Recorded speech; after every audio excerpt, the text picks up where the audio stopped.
Ngā mihi, and welcome back to the Happy Saver podcast. I'm Ruth, a personal finance blogger here in Aotearoa, and I chat with a diverse bunch of people.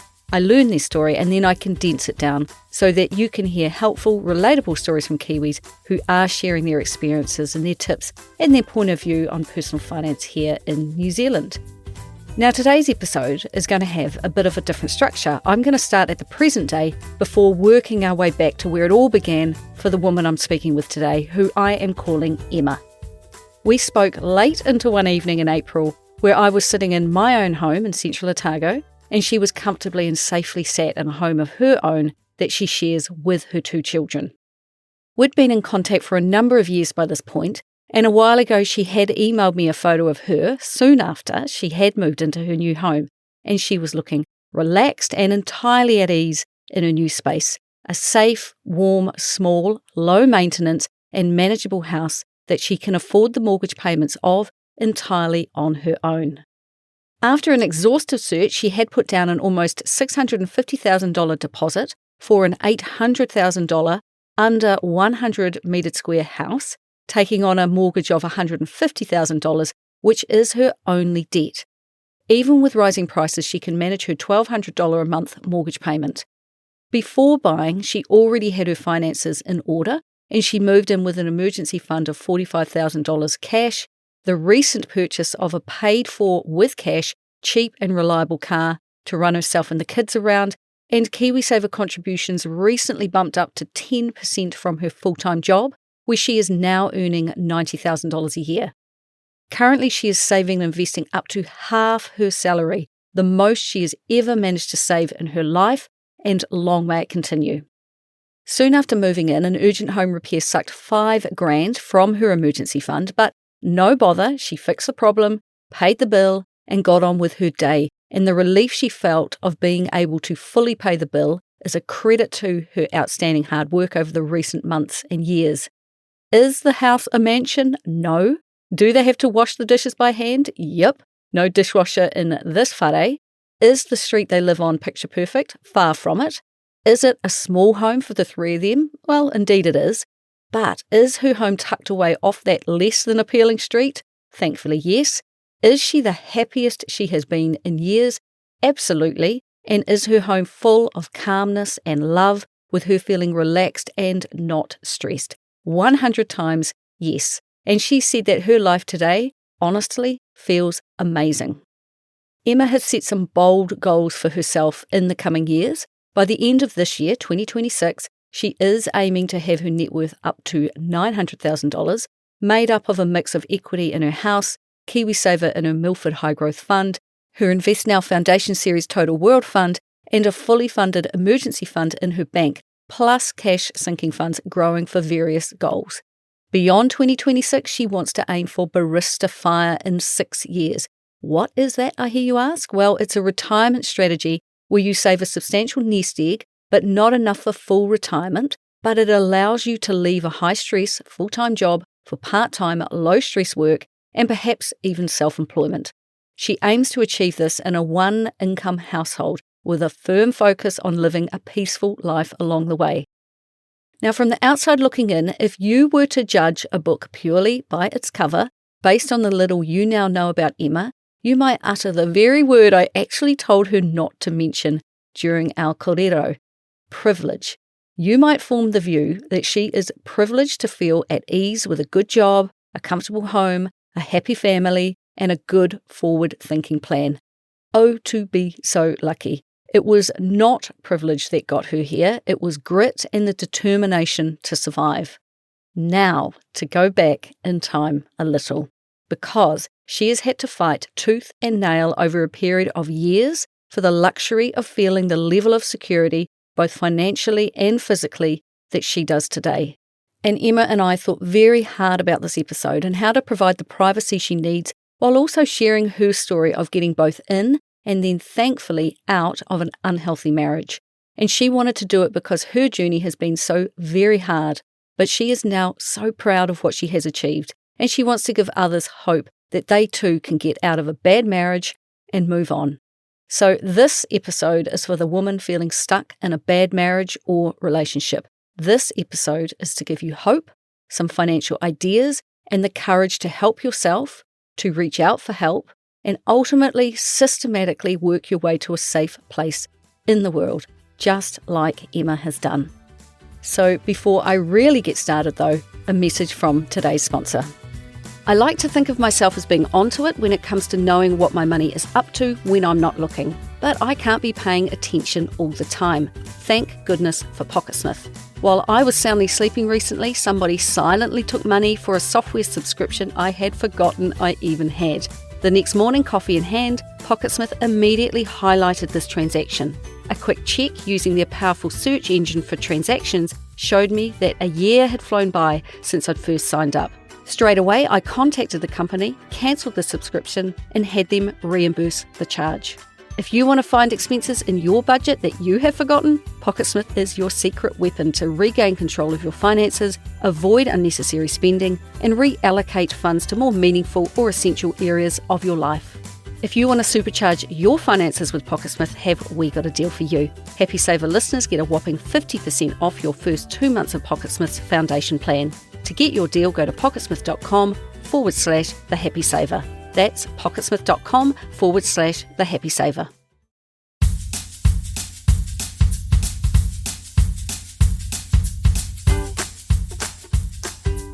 Emma was born in the 1980s in a small rural town, and she grew up in a household with her parents and her 2 siblings. Her dad's self-employed income was enough to support the whānau, and he managed their money. And for much of her childhood, her mum stayed at home, running the household until, when Emma was about 10, her mum went out to study for a career and then to work. In many ways, she said it felt like an affluent upbringing, and she never wanted for anything, particularly in those early years, and also because her family as a whole spent time on creating an experience-based childhood where they all did things together, not so much spending money on presents and the like.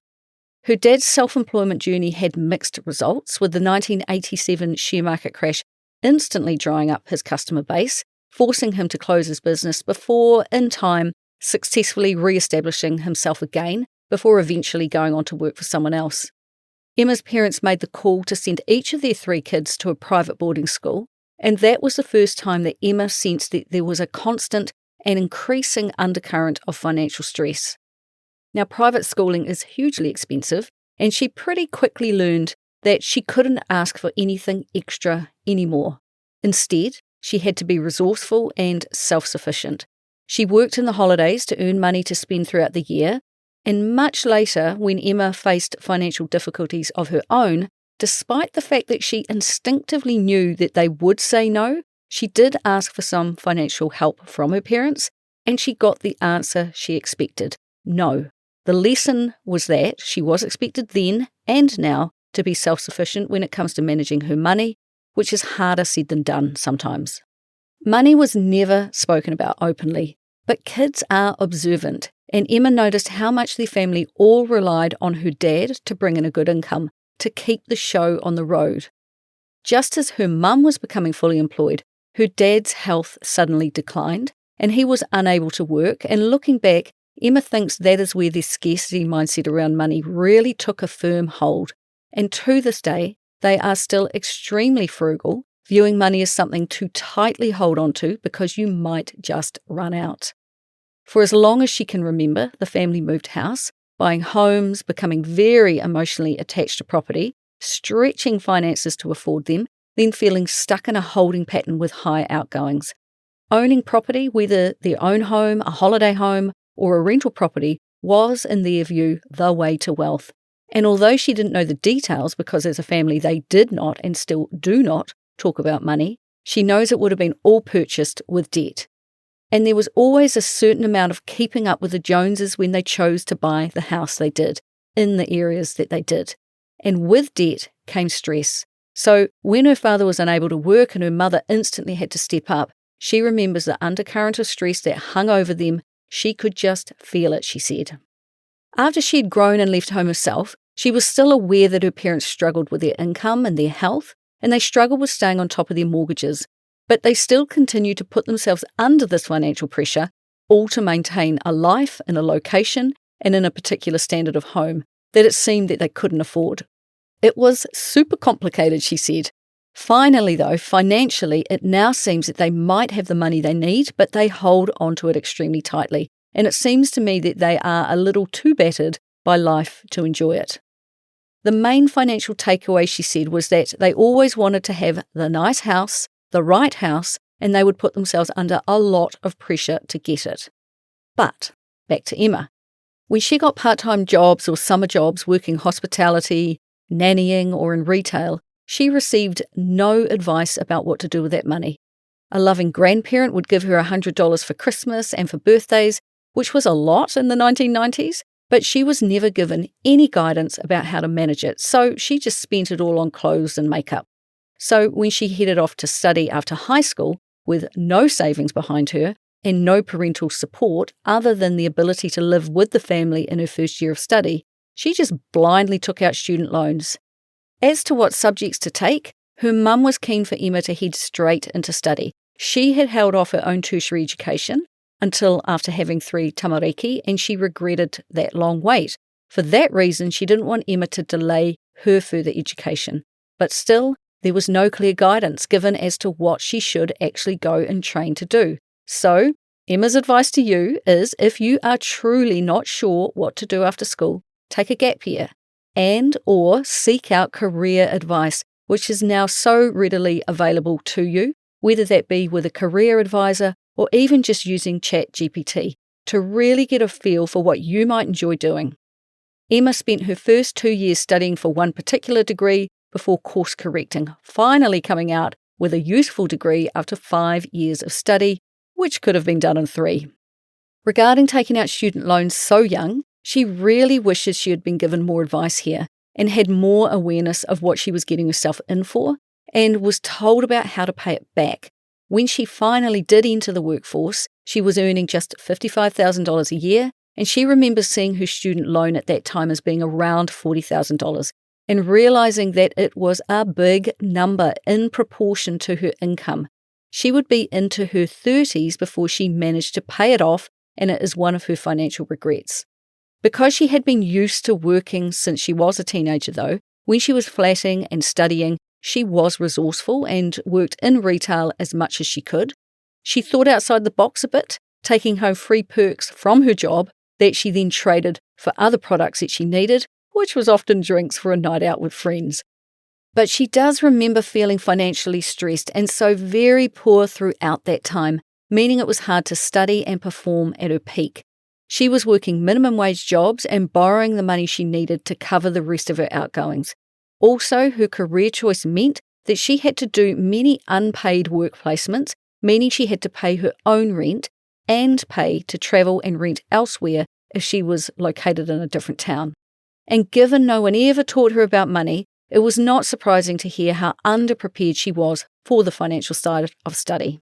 She said what I say, students are doing it tough, and if you are in a position to financially help a student in your life, do it, whether that be dropping off a meal or giving them money. Living in poverty, because that is what she was doing for 5 years, it left its mark, which is why she has compassion for those who choose to study. And over the years, she has regularly hired tertiary students whenever she finds she needs a job done. $25 an hour makes such a difference to them, she said. A side benefit of this is that the student creates a few connections in the community, now has a referee in the form of Emma who will vouch for their work ethic and whom they can use in the future when applying for work. So this all leads to doors opening more easily when they hit the workforce after their studies done. For Emma, getting her first job after study when she was in her early 20s took a good 6 months or so, eventually getting a temporary job via somebody that she knew, which then led to a permanent job with a different employer the following year. And for privacy, I'll not mention her career, but it's safe to say she was now in good employment. It was while she was finishing her study that she met her future husband, who had already finished his study and had been in the workforce for a couple of years, and they married within 18 months of meeting. Now, given she was a broke student, his lifestyle was fabulous in comparison, which made sense because he earned a full-time income and a good career that had room for progression. He was into big, extravagant gestures. His love language was to give elaborate gifts, dinners out, and it was important to him that he looked the part. What others thought of him, or more importantly, thought he had, meant something. If she had any hesitations at all about the fact that he splashed the cash while she counted her pennies, they were swept aside in the fabulousness of it all. But also she thinks that subconsciously, given she had grown up in a home where her father managed the money and covered all the bills, and they displayed the need to keep up with the Joneses, she honestly assumed that men knew how to manage money. She thought, if he is flashy with his spending, he must be able to afford it. But there were some red flags when he made a comment, for example, that they couldn't go out for dinner as planned on a particular night because he had spent all his money on a gift for her. He was overly generous in ways that just weren't practical. Spending all your money on a gift when you can't afford to eat makes no sense, nor did simply giving away high-ticket items he'd purchased or buying high-value gifts for others, even though it would cause financial stress to himself and later Emma. It didn't sit well with her that there were these extremes of flashiness and then no money to spend. But he was a little older, had been in the workforce a little longer, and she just assumed knowledge came with age. For the record, it doesn't. Knowledge comes from education. Now, after they were married, when thoughts turned to buying a home, it came out that he was in credit card debt, quite a lot of it. But she had her student loan too, so instead of ringing alarm bells, it was more the thought that they both had debts and they now had a task that they could focus on together. And together, particularly because she was used to stretching a dollar, they did. She took the lead and helped him get organised and pay the credit cards while she systematically paid down her student loan. She was not to know it at the time, but these financial warning signs were a huge indicator of what was to come. His inability to manage money, particularly his patterns of making big purchases without any communication with her, went on to cloud their whole marriage, leading to endless fights about money. She wanted to share with you that if you are partnered, notice early on if your money values differ and have honest conversations where you can find a middle ground to work together with your money. Otherwise, those differences will only grow. From the beginning, Emma and her husband were never in harmony around money. And just so you can see the difference, Johnny and I have been on the same financial page from the very beginning. And it's meant that we are both working as a team, moving in the same direction. He wouldn't do anything that would put me in financial jeopardy and vice versa. We discuss money, but we have never had a single argument about money in all our years together. But Emma wasn't to know at that time the direction they were headed. Things go wrong in increments, and it's only when you look back that you can get a clear picture. When Emma was in her mid-20s, she came across Mr. Money Mustache, and it made total sense to her.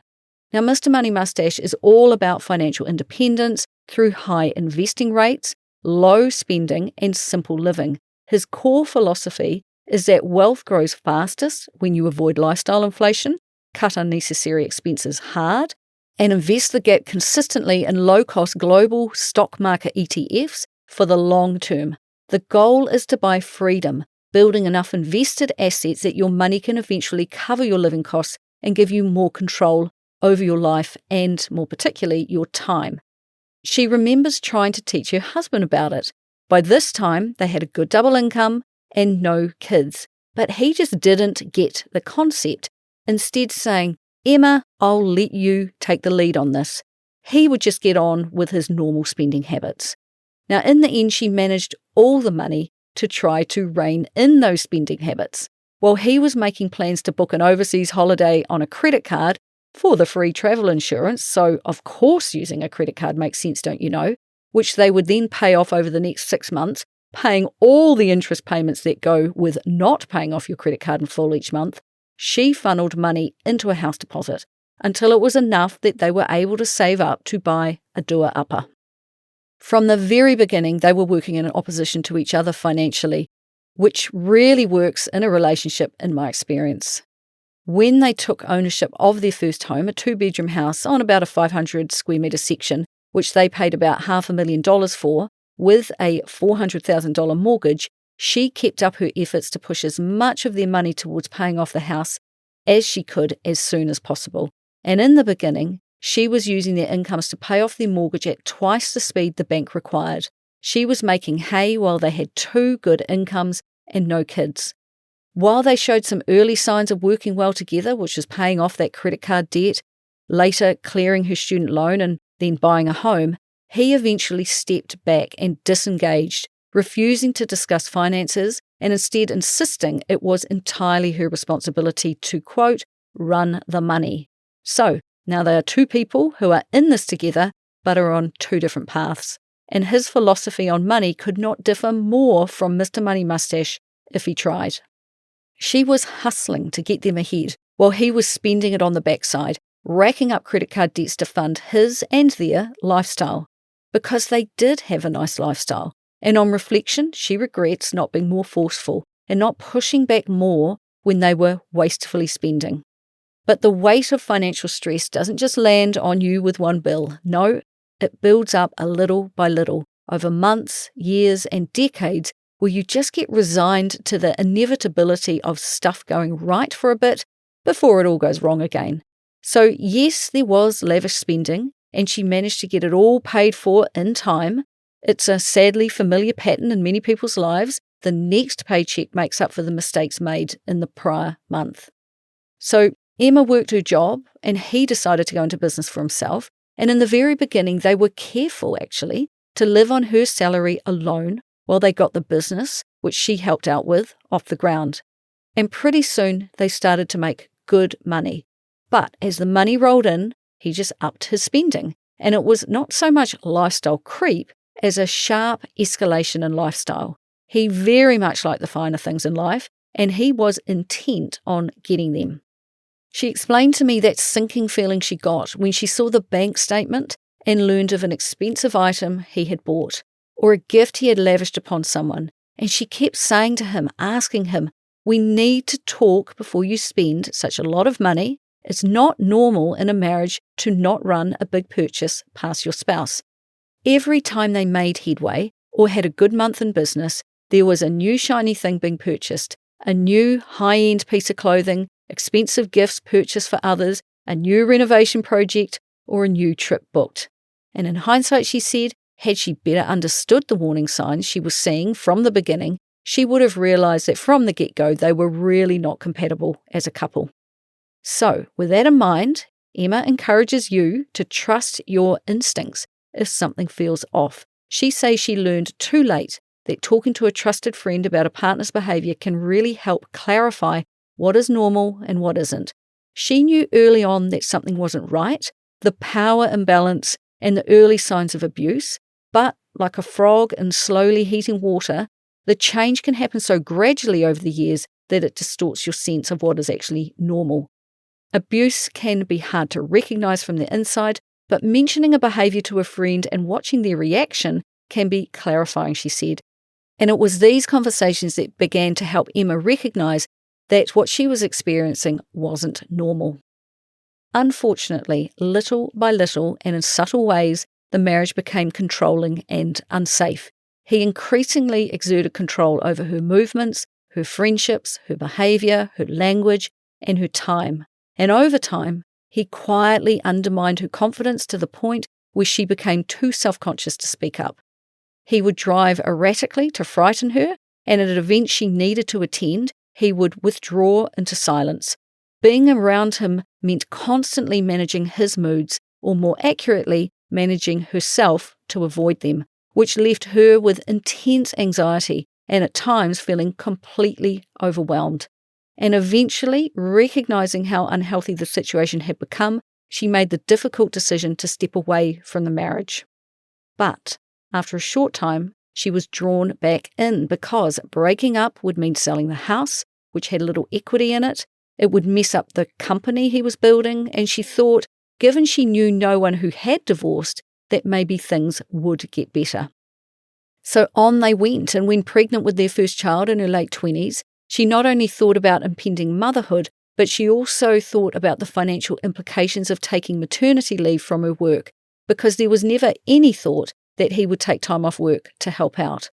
Leading up to the birth, she was proud to work her butt off and save up an emergency fund for her whānau and 6 months of expenses to cover any unpaid time off work. Now, by this time, to curb his excessive spending, she was putting this money into an account that he knew was there, but it was very hard for him to access. Instead, he received a weekly amount for spending, with the hope being that when it was gone, it was gone. But again, the wheels started coming off, and while she was putting money aside to get ready for her baby, he started to buy the best of the best when it came to baby gear. Everything bought was new, no expense was spared, and again his spending escalated.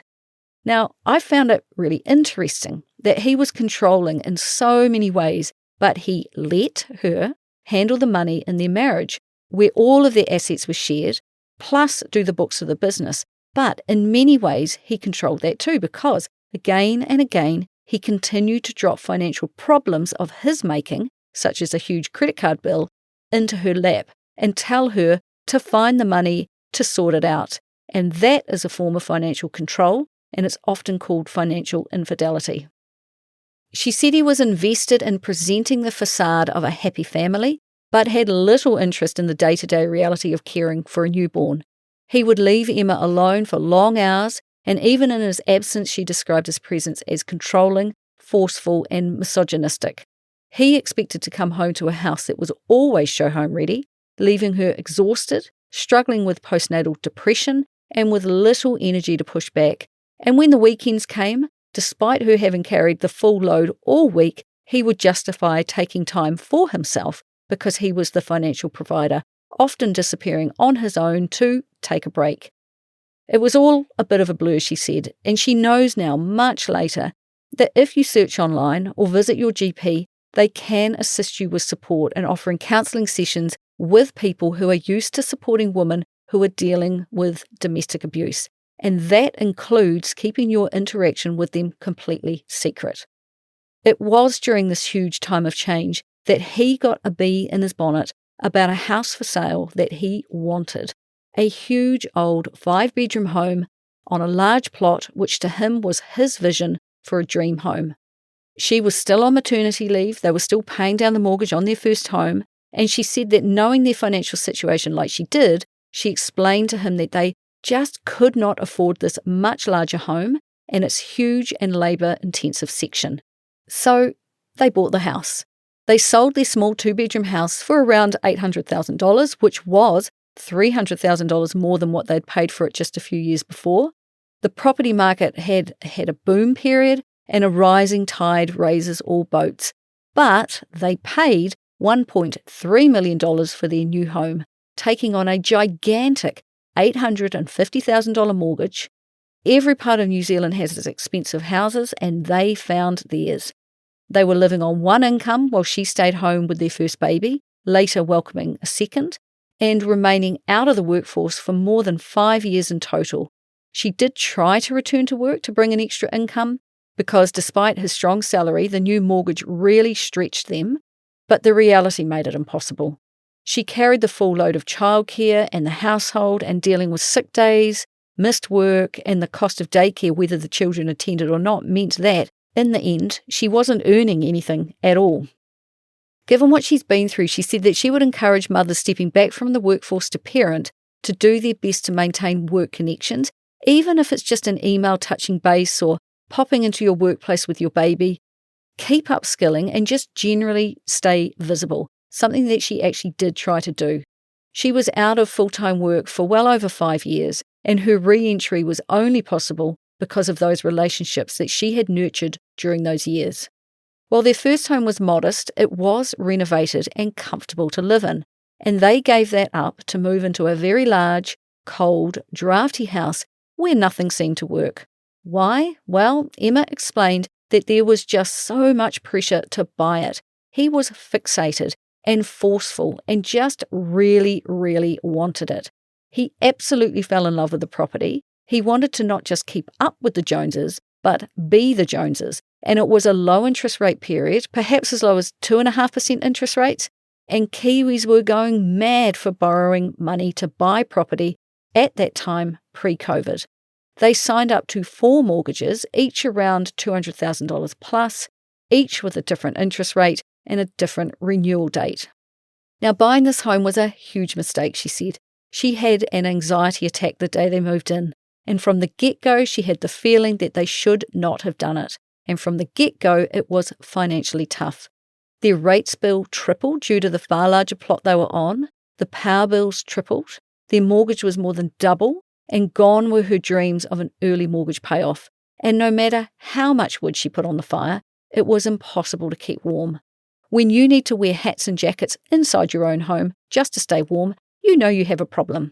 And the fact that her children got sick much more often also showed a problem. When people warn you to look past the buy price, this is what they mean. Houses cost money to run, some a lot more than others. While she felt like a reluctant, pioneering woman making the best of an uncomfortable situation, he, on the other hand, was really happy in his vision of a dream home. He was self-employed, business was good, and every time they earned a bit of money, it all went straight into house renovations. So not only did they buy a house worth $1.3 million, it needed a ton of work and hundreds of thousands of dollars spent to maintain it and bring it into the modern era. While he was looking at Pinterest for design ideas because everything he wanted was bespoke and expensive, she was looking at the numbers. And she said simply, if the bank says that they can lend you money at the top of your comfort level, you do not have to take it. They did, but you don't. To counter her fears, she did a very good thing though. She opened a bank account with a different bank and systematically sent a small portion of each paycheck to that account. There was a stand-down period to access the funds, and this was her way of keeping his hands off it. And this steadily built into an emergency fund just in case. So began years of renovating an old house. With young children, she felt that the purchase of this incredibly needy home really jeopardized her experience of motherhood. While the initial plan was a bit of insulation and some decent heating, well, one thing led to another, and every wall they opened up needed repair. You unearth all sorts of issues you never even considered at the outset, and once you see them, you have to fix them. During this time, builders were swamped with work, expensive and hard to pin down to a fixed price. And given she was at home, she ended up project managing the work, something she never wanted to do.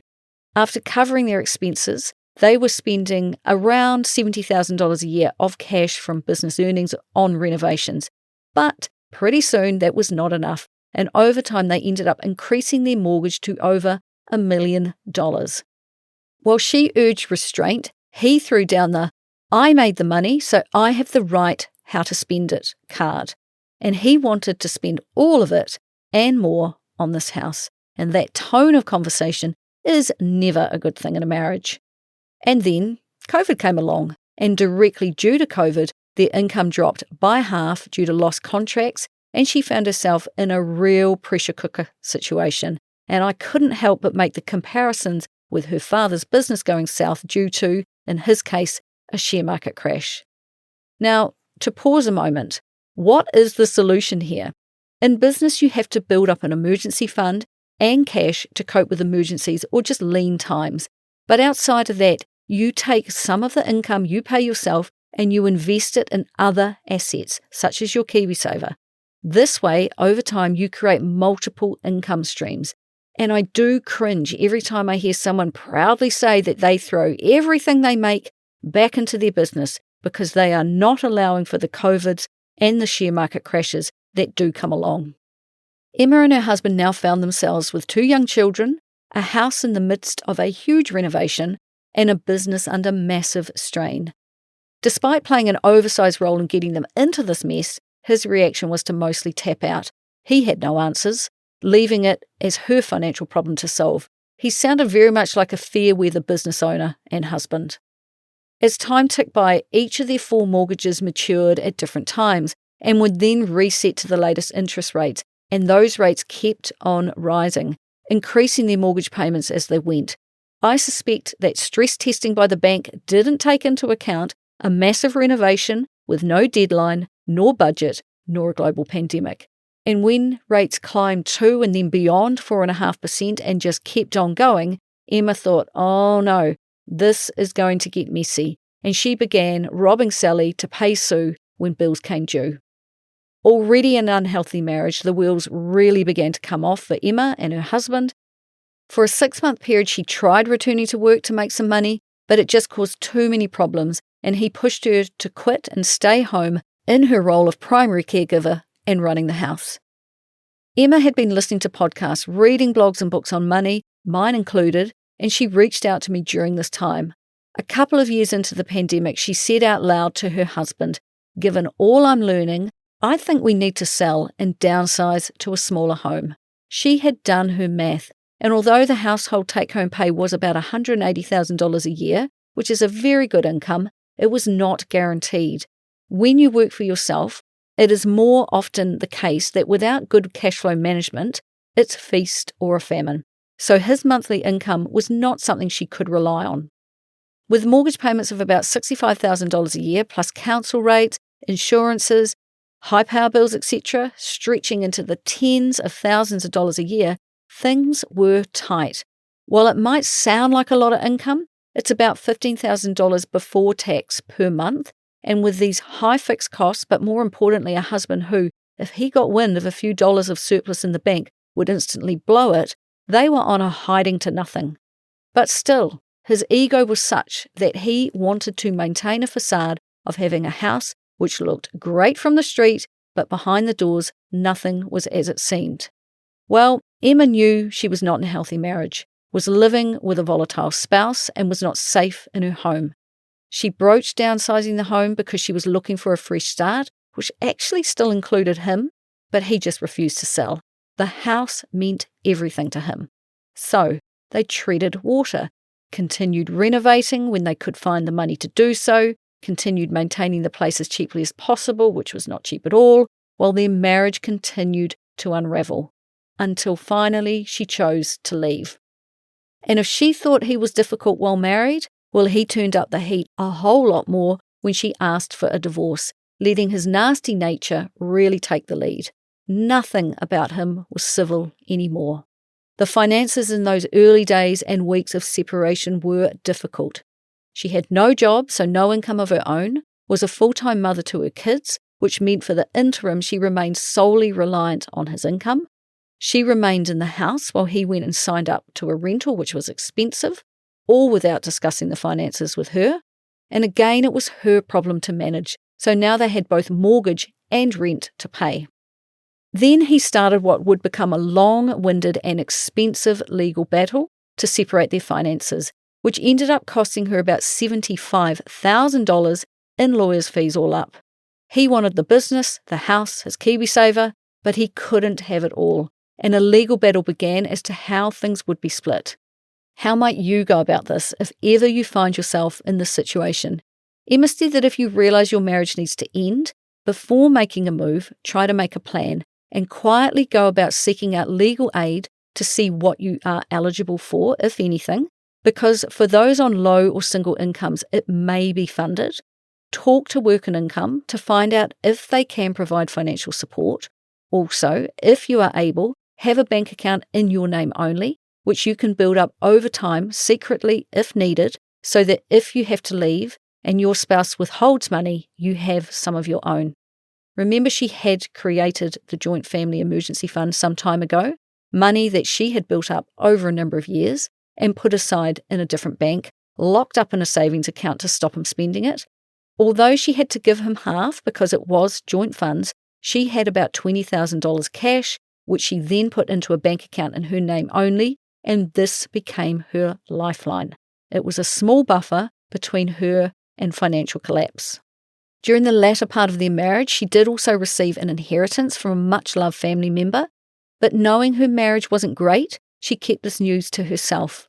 She took $20,000 of it and invested it under her own name, but many months later he found out about it, and he essentially bullied her into using the rest, which she had also put into a bank account under her own name, for more house renovations. So this money became relationship property because it was moved into their joint accounts and used for the purpose of their family, something she regrets to this day, especially when she thinks about the person who left it to her. If you are to receive an inheritance and you know that for whatever reason you do not want to share it with your spouse, it is really important that you seek legal advice on how to keep it separate from your marital assets. Now, to the best of my knowledge, you should open a new bank account in your name only. Keep the inheritance out of joint finances.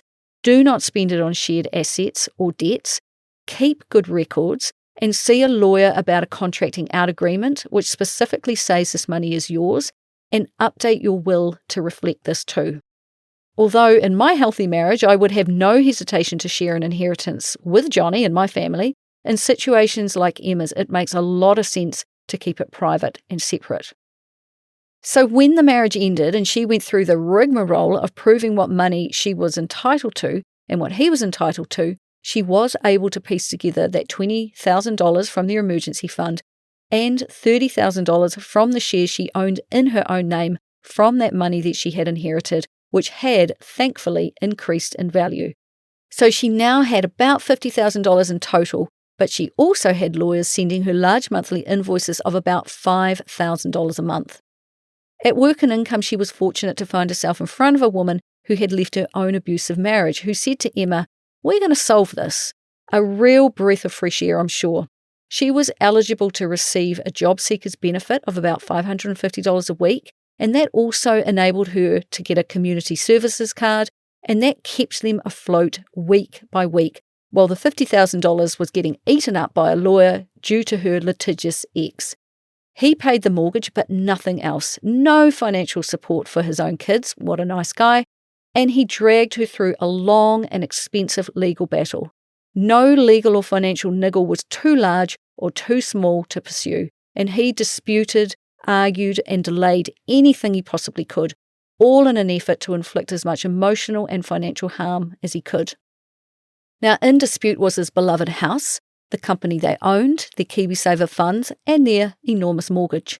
In short, he wanted everything and was willing to fight for it. When it eventually came around to selling the house, he quit paying the mortgage, forcing her to cover the payment and taking her to the very brink of missing a payment. When she requested a mortgage holiday from her bank, she was refused because technically they both still own the home and technically they were making enough income to pay the mortgage. The fact he was refusing to do so was not really their problem, they said. Now, exiting this marriage was a very scary time in her life, and he basically fought her on every front for about 18 months, looking for the next angle to inflict harm, whether psychological or financial, and she lived with so many unknowns and threats around every single corner. But Emma managed as best she could because she knew that if she didn't push for what she was fully, lawfully entitled to, she would have to restart with nothing. So she managed to juggle her children, find some paid work, get government support where she could, so she could put every single cent she made to the mortgage or to her lawyer. She was running on empty. She had no money. In fact, in the latter stages, she was receiving legal bills that she knew she was unable to pay. But she did have friends who wrapped her up in womanly love. The house, which she was getting ready for sale, was giving off strong divorce vibes, and her friends turned up with furnishings, kindness, gardening tools, and style to help her get this massive house ready for sale. And it was one of these friends that Emma confided in when she told her she could not afford to pay her lawyer nor afford groceries to feed her children. And this friend paid her outstanding legal bill and filled up her cupboards. While I'm trying to remain factual and calm as I tell you about what Emma went through, I have to be honest, the injustice of it makes my blood boil. Sadly, I have seen situations like this too many times, an ex-husband doing everything he can to wear down his former wife with far too little regard for the impact on their children. Remember how Emma said she grew up with an undercurrent of stress that she still remembers? Well, he was inflicting the same on his kids. Often it is framed as being about money, about getting the best possible settlement, but so often it goes beyond that. It becomes about causing pain, prolonging stress, and holding power for as long as possible. And what I really struggle to understand is how someone can be so determined to hurt another person that they will spend enormous amounts of money and years of their life staying locked in a battle with the very person they claim they want out of their life. Now, Dave Ramsey has said that divorce is a business transaction and that both parties should work to finalise it as quickly as possible, accept compromise, and move forward. Because the longer this kind of conflict drags on, the more damage it does to everyone involved, especially the children. And if you are listening to this knowing you have played a part in that kind of behaviour, then this is your moment to decide to stop. Now, to her absolute credit, Emma sold the house for $1.6 million. And she said, among so many lessons learned about property, the main one is that if you pour endless amounts of money into a property, you are unlikely to get it back at the time of sale. He always insisted on buying the best of the best during the renovation, but it meant nothing at the time of sale, she said. Despite the sale, her ex was not done with her yet, and another battle ensued for many months when he tied up the money from the sale of the property. He just wanted to stop her receiving it and to make her and her children's life just that bit harder for just that bit longer. So while she fought that fight, she had the immediate problem of finding a home for her and her children. But with just $2,500 to her name, until the final financial settlement of their marriage came through, finding a place to rent was an uphill battle. And just as she was about to be homeless, her community connections came through, and she found a landlord who waived the full bond and rented her a small cottage, which she parked herself in while the settlement of the house sale wound its way through yet another expensive legal process. So she was now in a different property, a home of her own, on her own with her kids. And now, thankfully, her journey takes a turn for the better. The clouds began to part, and Emma wrote herself a to-do list, and then with the determination of a woman wronged, has steadily gone about ticking things off that list and building herself back up. Has she fought imposter syndrome during this rebuilding period? You bet. But has she just got stuff done anyway? Absolutely. And I felt during our korero that inside Emma was always a logical, practical person who was good with money, and now she got to display those innate skills. In total, she ended up with about $760,000 to restart her life. With no time to lose, she approached banks to talk about taking on a mortgage to buy a small home of her own. But despite increasing her work hours, without a permanent contract to show that the work and income would continue, and because she was the full-time carer of 2 children, no bank would lend her money. So she deposited $100,000 into a 30-day notice saver account and the other large chunk into a 90-day notice saver at 3.5% interest rate while she tackled the problem. Now she was in control, and she was going to do the best she possibly could with the money she had.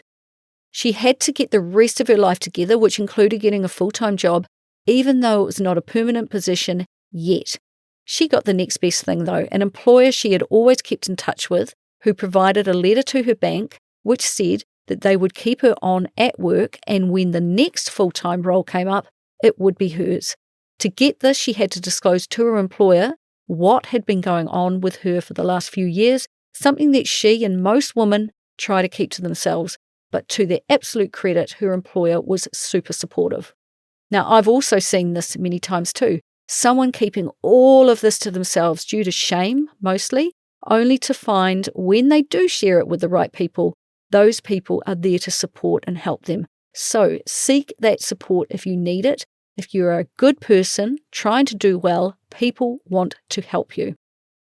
Re-entering the workforce was tough. During her parenting years, where she was restricted from working by her husband, his career had surged ahead, while she felt she was now starting over, instantly noticing gaps in her knowledge that required retraining to bring her up to speed, which is why she really encourages mothers to take a little time to stay as current as possible, if they know they will be returning to work. Emma also began working with a good mortgage broker who understood her full financial, family, and work situation and helped her get approval to borrow up to $250,000 through a large bank that lent to low-income earners like herself. To be considered this was demoralizing, she said, but it was what it was. But she was not going to fall for borrowing up to the max again. Oh no. The divorce settlement meant that they had to remain living in the same area, another fight she had to endure, and although she looked at renting, rents were high and they were climbing ever higher, taking up too much of her approximately $70,000 annual salary at that time. So given she had a large house deposit and she wanted the safety of being back in her own home, she pushed to buy. Finding an affordable house that didn't need renovation was extremely hard, and she paid for many building reports and missed out on many a sale. But using the last of her energy reserves, she kept up the hunt. With the help of a good friend who spotted a property, she finally found a house that she walked into and instantly felt safe. She paid about $800,000, taking on a mortgage of $150,000, and it is small, under 100 square metres, but warm, dry and low maintenance. What she paid was important because although he pays a very small amount of child support, if his track record is anything to go by, that is not guaranteed, and she knows she is completely on her own with handling all the bills that come her way, and she needed to know that from day one she could afford it without his small payment. The fire of independence has been lit within her, and she is going to budget her heart out to make sure it does not go out again. Now her overheads are as low as she can get them, which is such a welcome change of pace. Now finding this home, moving in, settling in, and breathing a huge sigh of relief felt amazing, she said. She is in the perfect property for her right now. Is it a palace? No. But finally, that unsafe feeling that something was coming for her lessened, and she was physically safe. And to feel financially safe, she initially kept a large amount of cash in reserve, about $45,000, of which was an emergency fund. Some went into sinking funds, and she used some to buy a safe, inexpensive family car.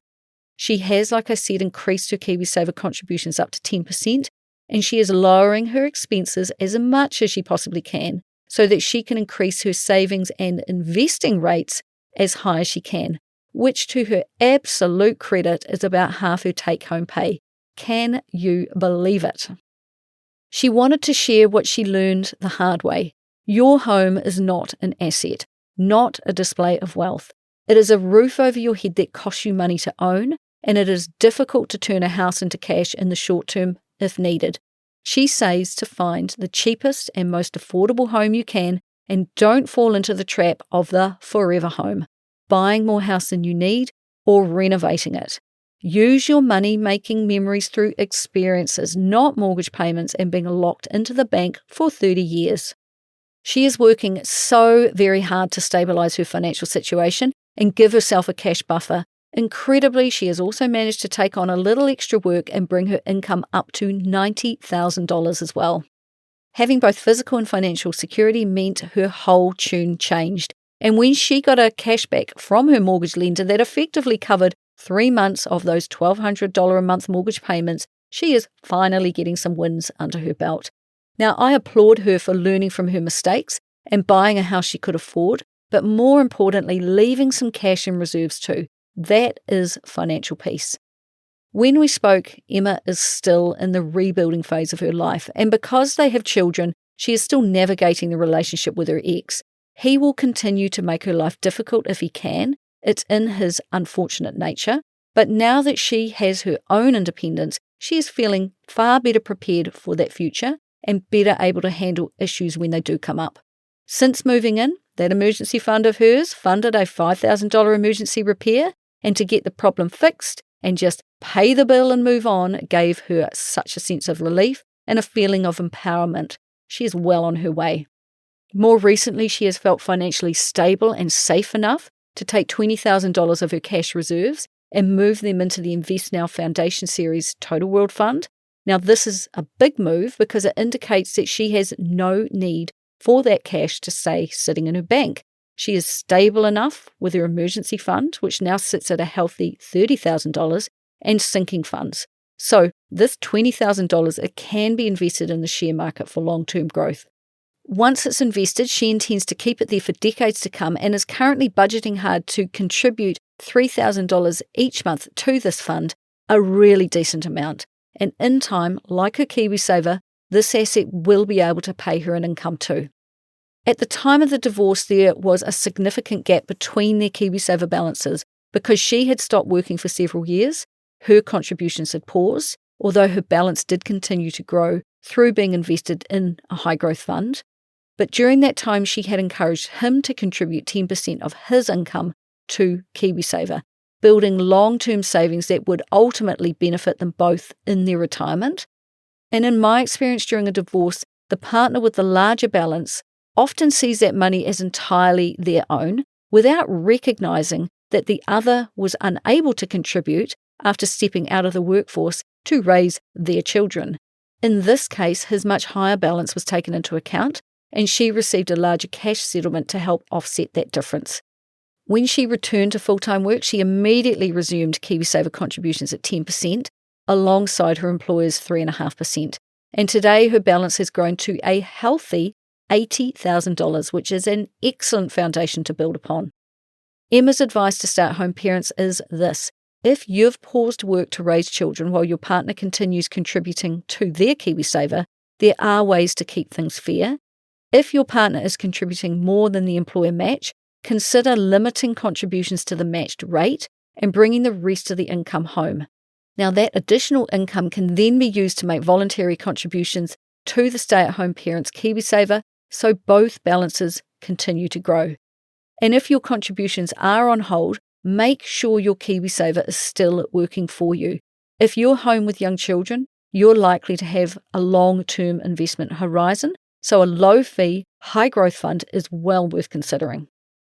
While Emma might not have a large surplus of cash to spare at the end of each month yet, she says her life feels amazing right now. Her home is no longer filled with glitzy things that were never her style anyway.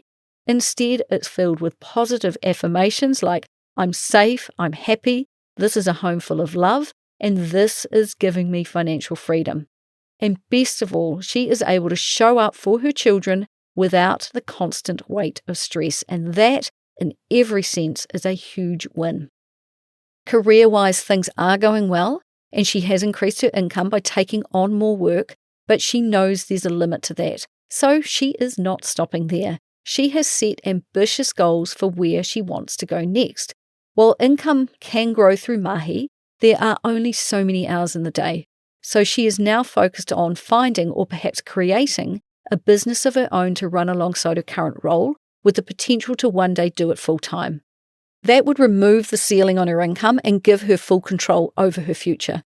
While she is firmly focused on putting her own financial life jacket on first, she's equally determined not to let the next generation sail into the world financially unaware. Not a chance. If money were tight, she says she would still be having regular conversations with her children about money, how it works, and how to manage it, how to budget, save, and invest. But she has worked hard to create a small surplus and now pays her 2 children weekly pocket money, $1 for each year of their age, and half of this must be invested through Sharesies into the SmartShares Total World Fund ETF, while the rest they are free to spend and enjoy. This is such an important behaviour to teach young, that you don't spend your entire pay. Instead, you always use some to build assets, and in time, those assets pay you more income. On top of that, and this is impressive, she has budgeted to invest an additional $100 a month for each child and plans to add a further $500 to each of their Sharesies accounts on their birthdays. Each child already has around $2,000 invested. They know it's there, and more importantly, they are being taught about how investing works. Emma is intentional about this. Where she once received birthday money with little guidance, she is taking a different approach, talking openly with her children about how, over time, this money could help fund university, a first car, or an overseas experience. In the back of her mind is a clear goal, helping them avoid the weight of student debt that followed her for a decade. Now, on a related note, Johnny and I actually took a similar approach in our own whānau, requiring our daughter to invest half of any money she earned in a Total World ETF. And by the time she left for university, her investments, which include her KiwiSaver, had grown to over $60,000. Yes, you heard that right. Invested money makes money. She sold off just 5%, which is $3,000, to put towards her studies in 2026, leaving the rest invested and continuing to grow. She is growing the goose that will continue to lay golden eggs for her. Emma's long-term goal is to break the cycle of financial stress in her whānau. She is planning that her children will take over these investments, continuing to grow them and, in time, use them to support their own families. If that happens, it could mean that when they choose to have children, they do so with financial breathing room, rather than the survival mode that she once experienced. And as I mentioned at the outset, Emma has set some bold goals for the years ahead, approaching them with a sense of kindness towards herself. She's clear that the journey needs to be enjoyable too, but make no mistake, she is firmly in control of her destiny now. So Emma's current net worth sits at around $850,000, and she is aiming to grow that to $900,000 by the end of 2026. And there's little doubt in my mind that she will get there. While she appreciates a home is not an asset if you live in it, she does include it in her net worth for now. Her wealth is spread across equity in her home, KiwiSaver, her Invest Now Foundation series, Total World Fund, a fully funded emergency fund, and a number of cash sinking funds steadily building towards future goals. Looking further ahead, she has her sights set on barista fire within 6 years while still in her 40s. And for those unfamiliar, this is the strategy where you build a substantial nest egg, and Emma is targeting around $500,000, enough to step away from that high-stress full-time job into lower-stress part-time work. It's not enough for full retirement, but it's freedom, and she plans to achieve this on a single income with a strong focus on creating a calm and peaceful life. Right now, Emma describes herself as being in financial rehab, making up for lost time and steadily writing her waka as she moves into calmer waters. She manages every dollar with intention. She just simply has to. Emma is realistic about being a one-income household with a good but finite monthly income and doesn't pretend otherwise. Instead, she focuses her spending on what genuinely matters and genuinely brings her enjoyment, like a monthly catch-up with friends or just simple, meaningful experiences with her children, such as movie nights at home rather than expensive outings. She also learned to be open with friends about her financial boundaries, comfortably saying no to things that don't fit her budget and yes to simpler alternatives. There are practical wins too. She shops secondhand, buys kids' clothes in bulk when it's on sale, and accepts generosity when it's offered, like a friend's wardrobe clear-out that helped rebuild her own wardrobe. Now, looking back, I believe she always had the common sense to budget, but not the environment to do it well. First navigating student life with little income, then trying to manage finances alongside a compulsive spender in an unhealthy marriage. Now she's rebuilding from a much stronger foundation. She has developed her own structured system using multiple bank accounts, often referred to as sinking funds, to stay in control. She has a daily account where she maintains a minimum balance of around $3,000, roughly 1 month's expenses. This buffer brings her calm. She's got a personal expenses account funded with $400 a month, used for clothing and personal care. With a $1,500 buffer, she tries not to dip below, and if it does, she delays spending until it grows, which is excellent self-control. She has a bills account, also maintained at around $1,500, where she deposits $400 a month and pays fixed expenses such as her electricity via direct debits. She's got a groceries account with a strict budget of $250 a week. This was starting to creep higher, so she has made a particular point of sticking to that dollar limit. Again, I like the fact that she is using these structured accounts and behaviour change to stick to her budgets. She also has a fun account where she allocates $300 per month for enjoyment, whether that be for herself or with her kids. She describes the system as a work in progress, and that's exactly what good budgeting should be. Life changes and your systems need to evolve with it, and if my experience is anything to go by, you won't ever stop tinkering and adjusting your accounts to fit your current life. Her emergency fund of $30,000 is held across 2 term deposit type savings accounts with 1 to 3 month terms. This gives her a strong sense of security, she said, and it helps her sleep at night. And while locking down an emergency fund can stop it being used easily in an emergency, and having it freely on hand is better, the key point is that it provides peace of mind and a financial buffer if needed. Plus, given she has also built some extra cash buffers into those sinking funds of hers, I suspect that she could cover most unexpected costs quite quickly from them and could then replenish those accounts from her emergency fund when those term deposits mature. As her financial position strengthens, her approach may shift from focusing on maximising returns to prioritising accessibility and flexibility, and that's quite a natural progression. Now, investing remains a clear priority. She consistently contributes to KiwiSaver and her investment fund, firmly embracing the idea of paying herself first. She's building assets that will generate future income. She used the marshmallow study here as a bit of an explainer, where you can either have one marshmallow today or wait a while and have two.